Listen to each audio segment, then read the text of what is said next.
Hi everyone, my name is Livia Llewellyn and Medusa Press is the publisher of my novella, or short novel if you prefer, titled The One That Comes Before, and it's my first publication in the Czech Republic.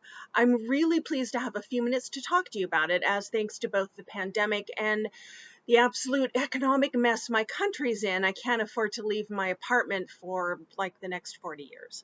So this is a nice way to have a presence at a horror convention. The One That Comes Before takes place in a world that I came up with about 20 years ago. Back then, I was working at Tor Books, one of the biggest publishers of horror, science fiction, and fantasy in America, and I was rediscovering a lot of authors I'd read long ago when I was a kid, and one of those authors was Lovecraft.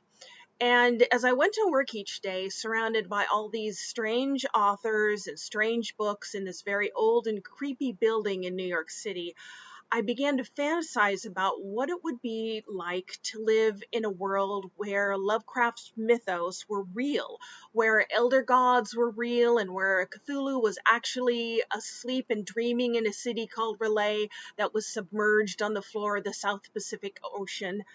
How would the world be different? How would we be different if dark magic and monsters and cosmic horrors actually existed? And I realized that if all of those things were actually real, that the human race would not wait for Cthulhu to wake up. It is not in our nature to patiently wait for anything. We would not wait for the stars to be right. We'd do what we always do. We'd create gigantic machines, we'd destroy mountains, we'd pollute the air and the oceans, we'd obliterate entire ecosystems as we pulled Relay stone by non-Euclidean stone out of the ocean until the entire city was once again above water and Cthulhu was forced to awaken. Now, I do have some faith in the goodness of the human race, but I also know that many of us are ruiners. We ruin whatever we want, whatever we can't have, whatever we touch. Being a horror writer, it's that aspect of humanity that interests me the most. And so I married that terrible aspect of us with the mythos of Lovecraft and created a megalopolis called Obsidia, whose single purpose is to take all the resources of the entire planet and throw them at one task of pulling Relay and Cthulhu out of the ocean and onto the South American continent. Obsidia is the Lovecraftian city world I've written about a number of times in short stories, novelettes, and novellas. Because it's so large and strange, there's really no end to the weird ideas and characters I can use to populate it. All the weird ideas and characters I've come up with over the years that don't fit into my other stories.